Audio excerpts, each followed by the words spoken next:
qu'on a vraiment senti sur le terrain, que ce soit au niveau de l'émotion, au niveau de la tactique, au niveau des déplacements ou de l'envie de gagner. Pour le maillot, vraiment un style de jeu très intéressant.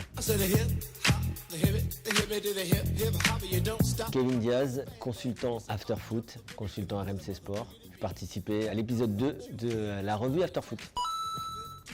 Moi qui suis consultant, ancien joueur professionnel, on avait discuté avec Gilbert et Daniel du fait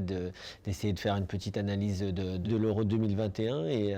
donc tout de suite j'ai été séduit par le projet. Avec Julien Mette, donc sélectionneur de Djibouti, on a échangé tout au long de la compétition sur les matchs, sur les thèmes tactiques qu'on avait notés, sur ce qui nous a plu, sur ce qui nous a moins plu et c'est vrai qu'on a essayé de faire un petit recueil sur cet article de toutes les petites tendances, même s'il n'y avait pas forcément de révolution dans une compétition telle que celle-ci, mais en tout cas il y a toujours des petites tendances, des équipes, des coups de cœur, des choses qu'on a vues, qu'on a remarquées, qu'on avait envie aussi de souligner, et voilà comment on a un peu travaillé tous les deux. Alors c'est clair qu'on n'est pas rentré dans les détails pour toutes les équipes. Pour le Danemark, comme je viens de dire, c'est assez détaillé. Par contre, on a aussi parlé forcément des tendances, du 3-5-2 qui a été une catastrophe pour l'équipe de France, mais aussi de l'Angleterre et surtout de l'Italie, parce que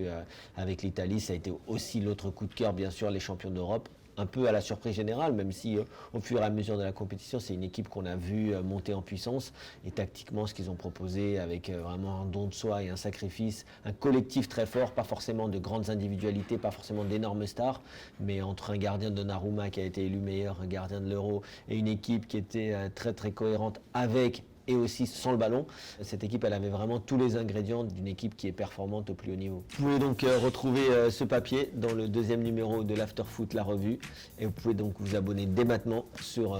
afterfoot.media.